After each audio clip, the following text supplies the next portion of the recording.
In a beautiful city, there lived a kind and wealthy family. They had a daughter named Sarah, known for her extraordinary beauty and gentle nature. She worked in a prestigious company and had a bright future ahead. One evening, as Sarah was driving home from work, Wow, this song is so good. Oh no, what's wrong now? her car broke down on a quiet, lonely road. A group of men approached her car, pretending to offer help.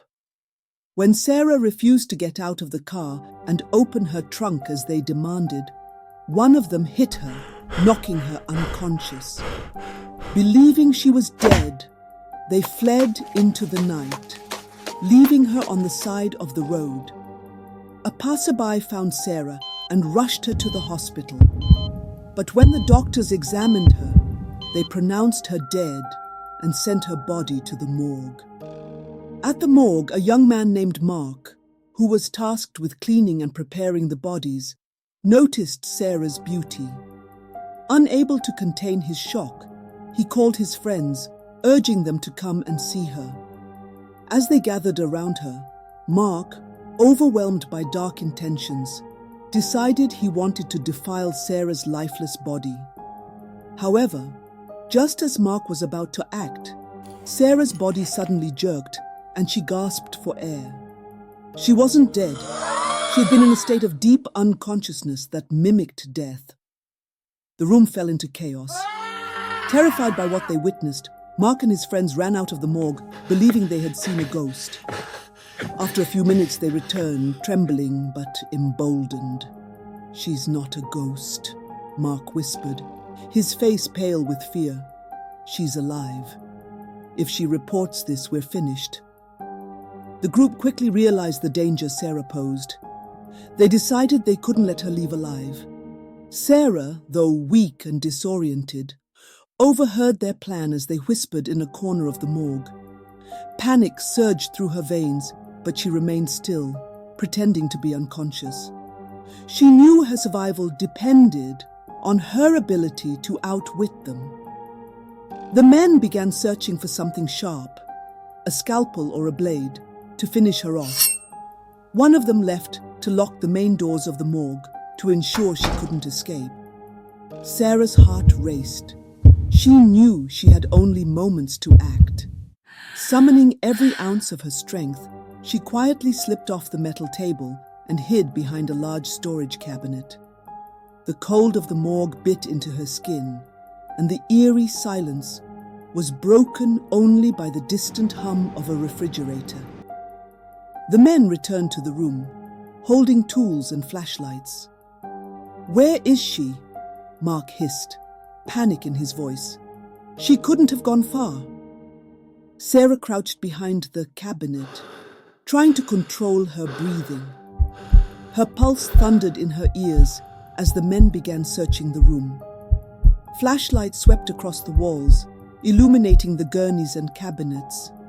Suddenly, one of the men knocked over a tray, clattering noise echoing through the room. Sarah flinched, her hiding spot dangerously close to being discovered. She spotted a heavy metal tray on the ground and quietly picked it up, gripping it tightly as a weapon. As one of the men approached her hiding spot, Sarah leaped out and struck him with the tray. He fell to the ground with a groan.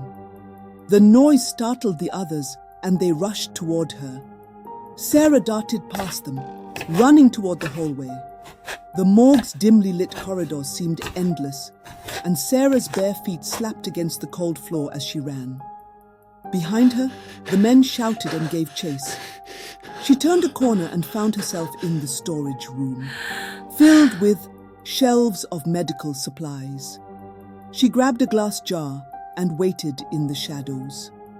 When one of the men entered the room, Sarah hurled the jar at him, shattering it across his head. He collapsed, groaning in pain. The sound attracted the others, but Sarah used the distraction to slip out of the room. She found the main exit, but realized it was locked. Desperation clawed at her as she searched for another way out. she spotted a small window high on the wall. Climbing onto a counter, she used all her strength to push it open and squeezed through, scraping her arms in the process. Once outside, Sarah ran through the cold night, her breaths coming in ragged gasps. She reached a nearby police station and burst in, collapsing on the floor as she begged for help. The police quickly organized a team and stormed the morgue. Mark and his accomplices were caught, their plans thwarted. Sarah survived the ordeal, but the scars of that night remained with her. She later worked with the authorities to ensure her attackers were brought to justice and to raise awareness about safety and vigilance.